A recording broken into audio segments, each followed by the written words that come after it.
Welcome back to the Manly Saints Project, by me, Hugh Hunter. We live in a world that struggles to understand the virtues of manliness.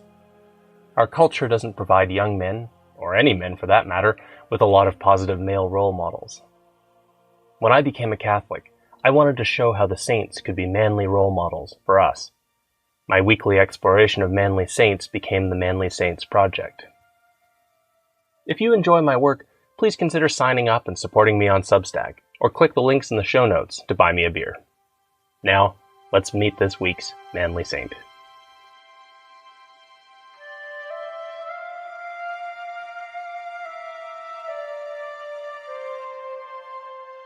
Join me today to meet a martyr who defied the KGB.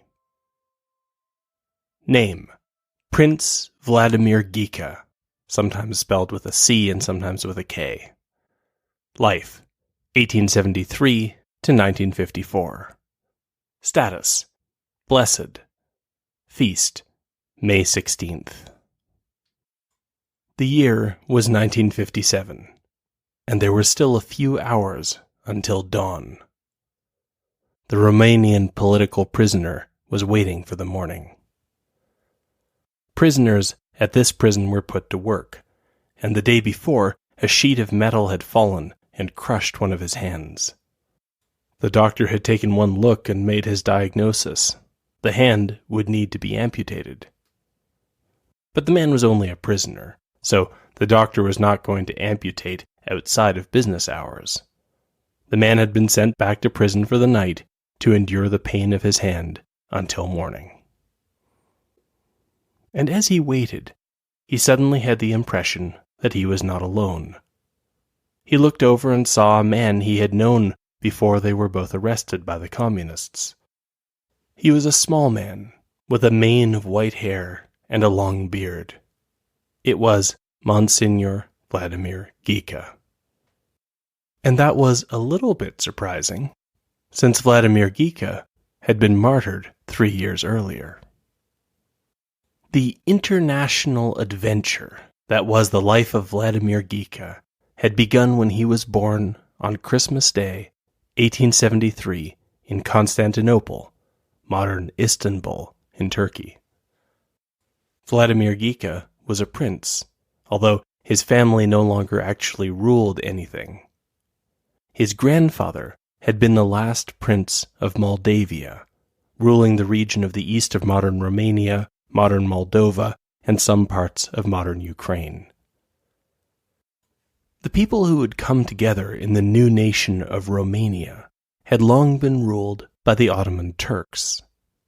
In 1877, Vladimir's father had fought the Turks and helped the country of Romania to win national independence, then taking on important posts in the grateful nation.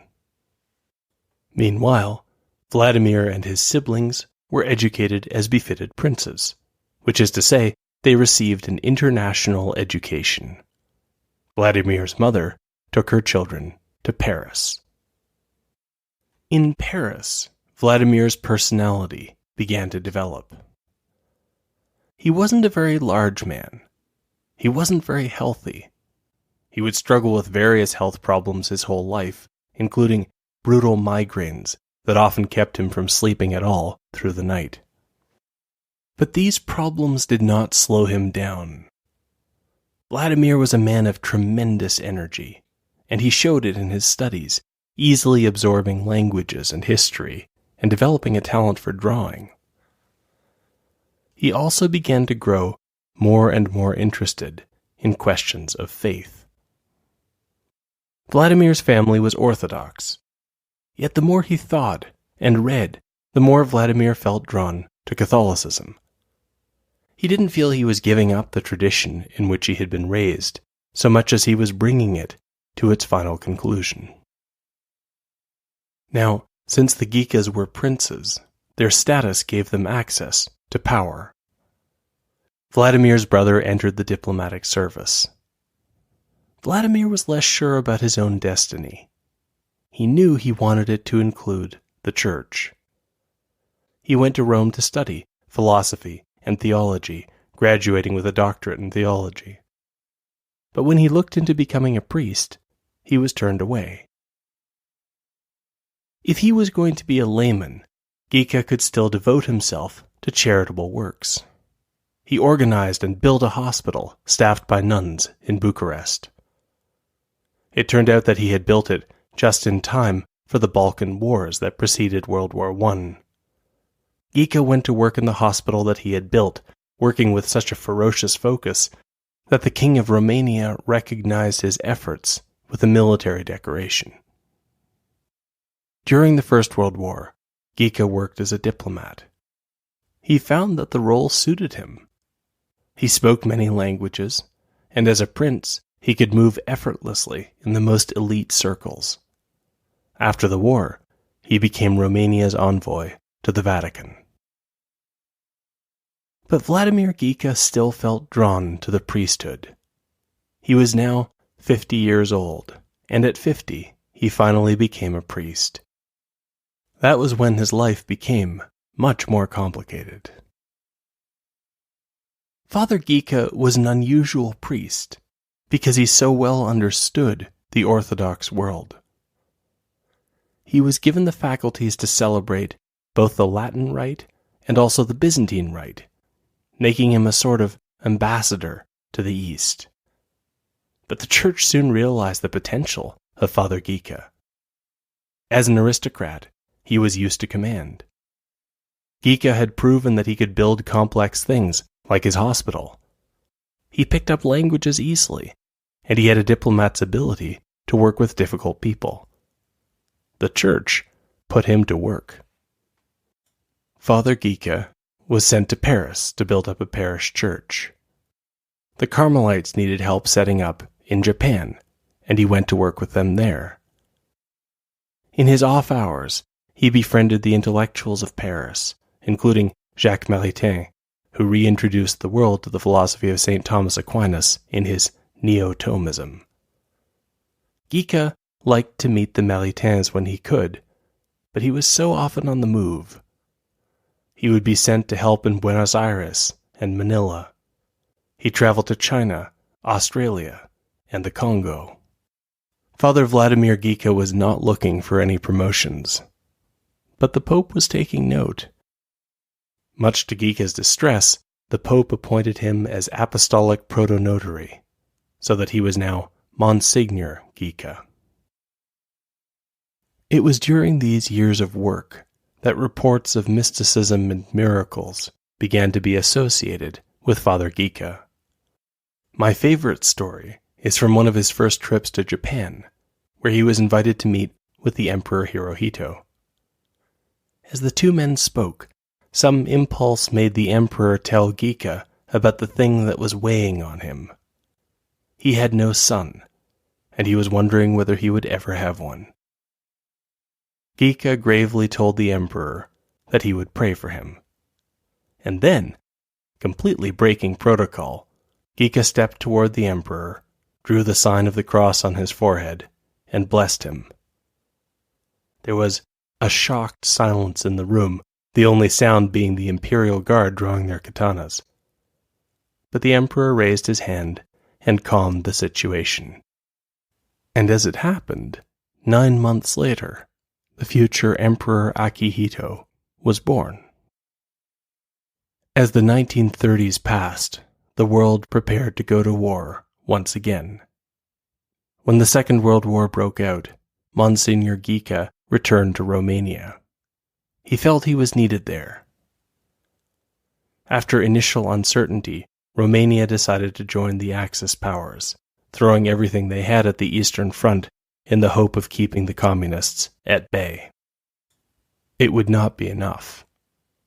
By 1944, Romania was facing the prospect of Soviet invasion. King Michael I desperately tried to switch sides, but it was too late, and the Soviets began a brutal occupation of Romania, assimilating the nation into the Soviet Union. Many of Romania's aristocrats fled the country. The worse things got, the more determined Monsignor Ghika was to stay.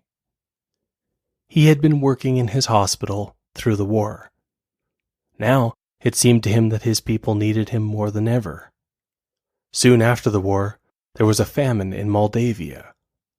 What better place for a Ghika to be than among the people his family had ruled for so long? But the Iron Curtain was falling on Romania. Back in Paris, Ghika's friends grew increasingly concerned. By 1947, the Communists forced King Michael to abdicate. In 1948, the last group of aristocrats left the country. There was a place for Ghika among them, but he decided to stay. Soon after, the Communists took possession of the Ghika family home where Monsignor Ghika had been living. He found a room in the hospital that he had built. But the KGB's attention was now on the energetic old priest. They were actively watching him through 1952. The next year, a message came that a sick man had asked for Monsignor Ghika to come and speak with him. The message was a KGB trick.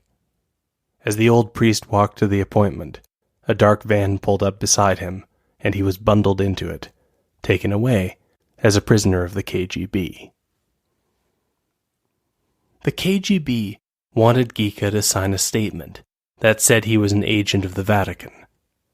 It wasn't true, and Ghika refused. And so the KGB interrogated and tortured him to get the answer they wanted.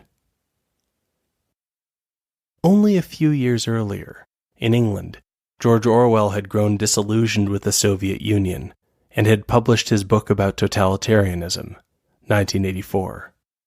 In the story, the main character learns that every man has some deep and irrational fear.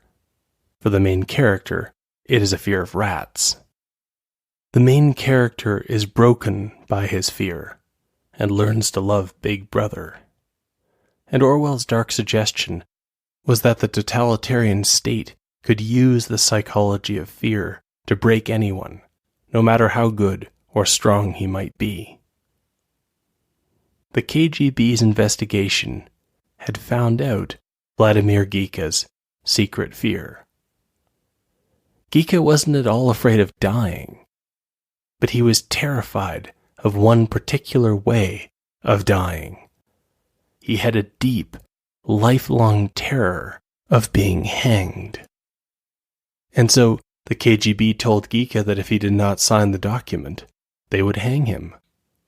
And when he refused, they set up a system that would allow them to hang him, making him feel as though he was choking until the last second when the pressure would let up. This was everything Ghika had feared. But then, unlike Orwell's main character, who was alone, Ghika did not face the KGB alone. Years before, he had written a little book of reflections about the Christian walk with Christ.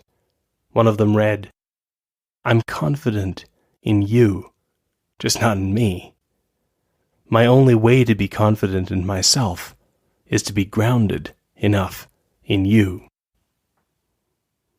And so, despite his fears, Monsignor Vladimir Ghika found the strength to refuse to sign the document. And so the interrogation went on. The KGB mock-hanged him again and again and again. By the time they finally gave up, they had done it 83 times. Eventually, the KGB had tried everything, even sending an agent dressed as a priest to hear Ghika's confession. But Ghika had recognized that the man was an imposter. Ghika wasn't going to confess, and so his case went before a Soviet court. The trial was a mockery of justice, and Ghika's court-appointed lawyer only asked him one question: "What are you accused of?" But when the lawyer began speaking, Ghika surprised everyone by standing up and roaring that the lawyer did not speak for him. He insisted on representing himself. Eventually, the court had to be adjourned. Of course, there was no question of the court finding him innocent, and the judge simply overruled Ghika's attempt to represent himself. But that had never been his point. Ghika had noticed that there were other priests awaiting trial. On the way out, he explained, "I did this to teach you not to be afraid of them." Monsignor Vladimir Ghika was found guilty. The punishment was 3 years hard labor. He was now 80 years old. He was sent to a prison in which the prisoners lived together in a dim underground holding room designed for 120 men, but housing 200. The room was damp, dark, and unsanitary. There was no heat in the winter. But we know a little bit about this period of Ghika's life from a young man who met him soon after he arrived in prison. The young man asked whether there was news from outside and when they would be free. Ghika gently told the young man to be patient. They would be free. In the young man's case, it was true in the sense that he would leave prison and eventually become a secret priest himself. But, as the young man later recalled, he had the uncanny sense in talking to Ghika that this man was free. He was perhaps the freest man the young man had ever met. Over the course of the next year, Monsignor Ghika did what he could to cheer the other prisoners.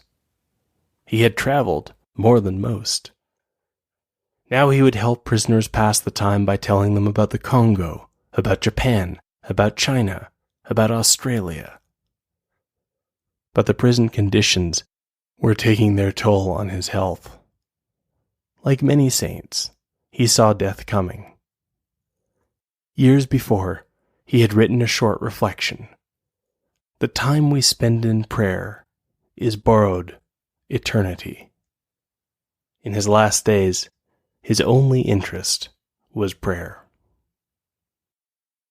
After Vladimir Ghika's death, the process to recognize his sanctity and his martyrdom began almost immediately. Many people who met him had felt they were speaking to a saint. Ghika's friends in France started the process that would lead to official recognition in 2013. Meanwhile, in Romania, Vladimir Ghika remained an inspiration, a ghost in the Soviet machine. And so it was that, 3 years after his martyrdom, Blessed Vladimir Ghika went to see the man with a crushed hand. The man said that Ghika blessed him and then faded into the dark of the early morning. And when the man finally got to the hospital, and the doctor who had diagnosed his crushed hand the day before unwrapped the bandage, the doctor started to berate the guard for mixing up the prisoners. This obviously wasn't the same man the doctor had seen yesterday. This man's hand had no sign of injury at all.